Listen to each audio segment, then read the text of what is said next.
Hi, my name is JeCorey Hawkins, and welcome to my program plan presentation for EDLD 611. The program that I will be presenting is an adult student organization. Diving into the context of the program. So the plan will be to develop a student organization designed to support adult students.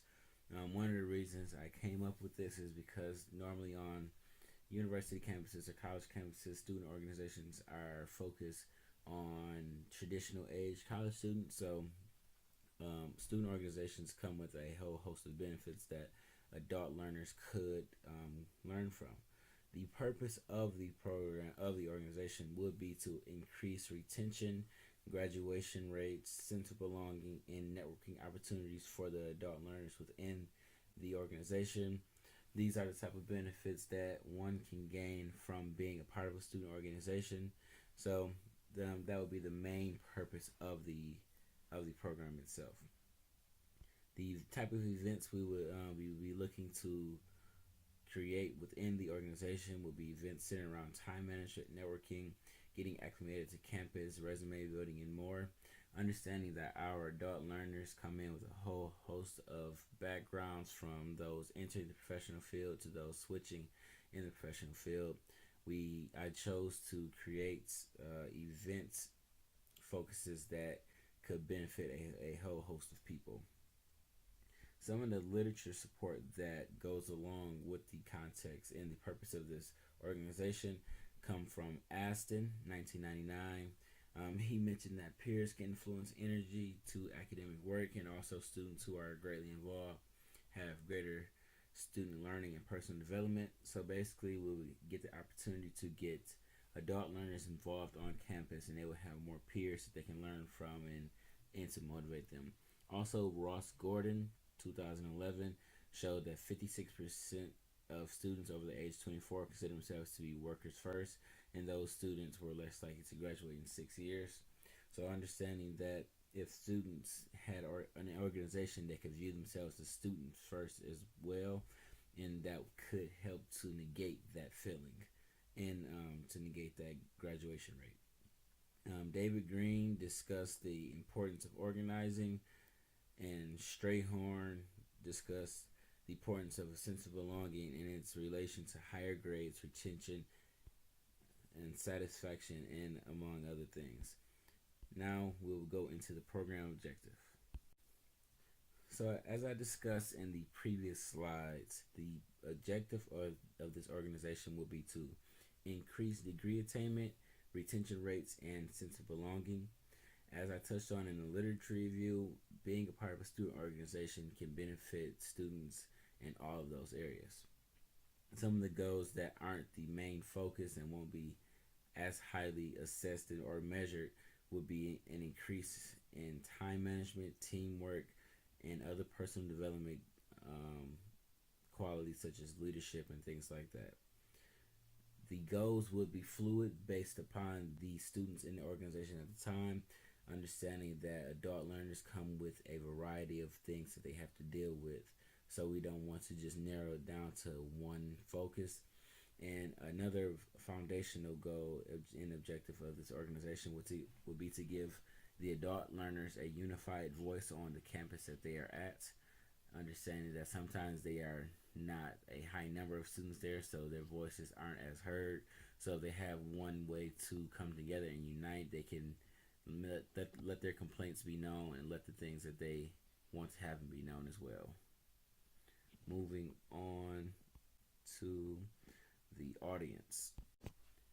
The audience for this organization are those over the age of 24, students who did not attend college immediately after graduating high school, so they took a year period of rest in between high school and college, just as long as they did not go into college that following fall semester.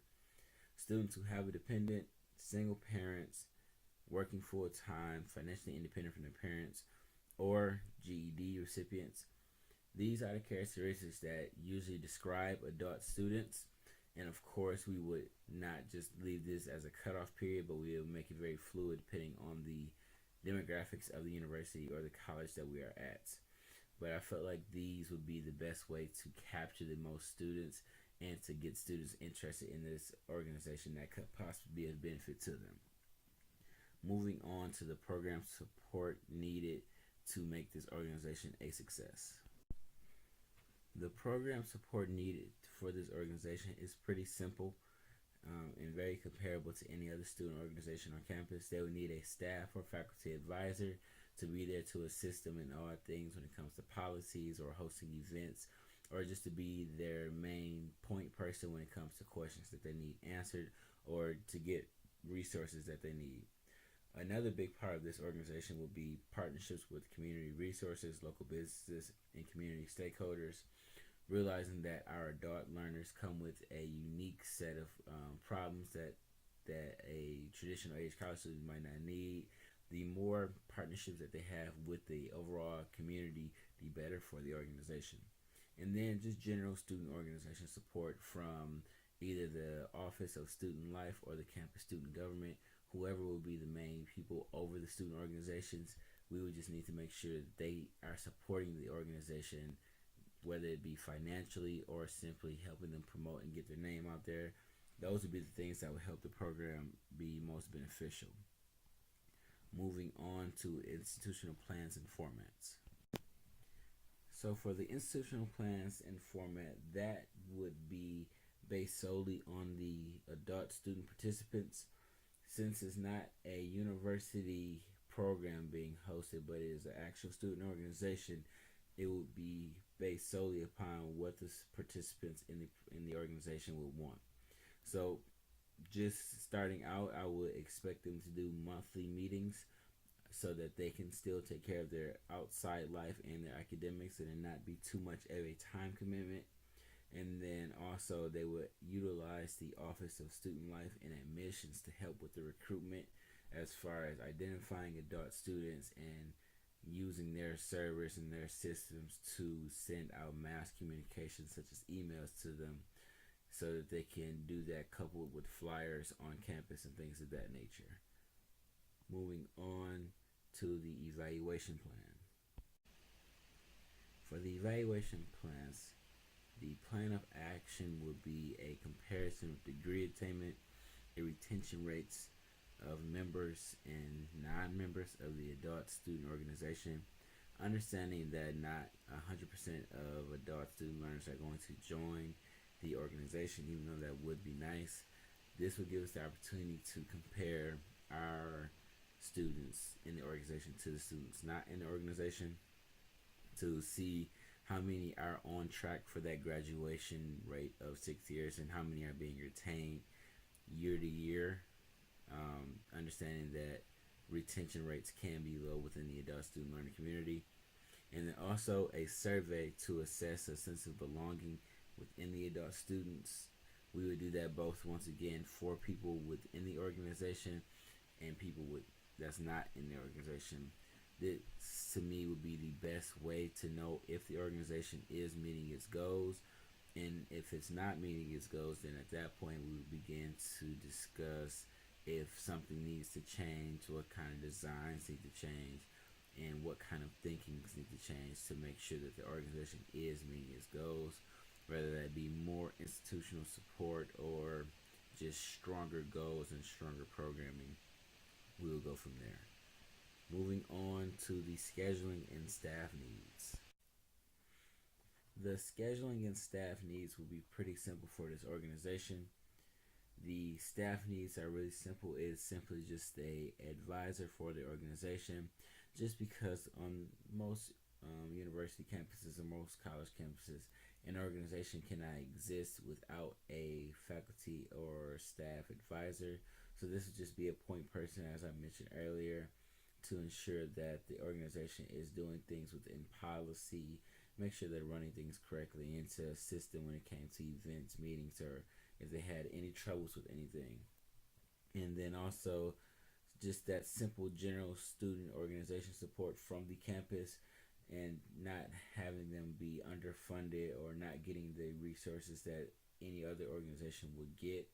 And as far as scheduling, as I mentioned earlier, that would be based upon what the students within the organization would want. So if they wanted a higher time commitment or a low time commitment, that would be just based upon what they decided upon and what they put within their constitution as a way to operate and run their organization. Going into budgeting, marketing, and facilities needed to make sure that the organization could be a success. The main thing that the organization would need would be general student organization funding that the university provides any other student organization. This would be the main operating funds that the organization would use. And then also they would be able to do fundraising if the university's funding was not enough to do whatever workshops or events that they wanted to put on. As far as marketing and branding, that would be completely up to the students within the organization. They would come up with a name for the organization. I did not come up with one for it. And then they would market it as they see fit. As I mentioned earlier in the slides, they would utilize the Office of Student Life and Admissions to help with the marketing so that they can know who they can market to and maybe when the best times were to market. And then they would go from there as far as putting up flyers, sending out emails, and going to classes to get in contact with these students who are adult learners so that their program could grow. So the event and / timeline for this organization to get up and running is not a completely solid one. I would expect it would take about 1 semester, maybe 2 semesters to recruit and create the organization. Typically on most college campuses, once you have a certain amount of members, all you need to go to a student government and then get the proper paperwork signed, get the proper documents there, and the organization can be created. This can happen within the first few weeks of the semester, but it will really depend on the organization having enough people interested in starting up the organization. And then from that point, even before that point though, they would need to create a constitution, meeting schedule, a proposed budget for their organization so that when they're taking it to student government or student life or whoever they have to take it to, they will increase their chances of being included and accepted into the university's new student organizations. And then after the organization has been running for about a year, that's when the assessments would start to begin as far as for recruitment, for retention, graduation, and sense of belonging.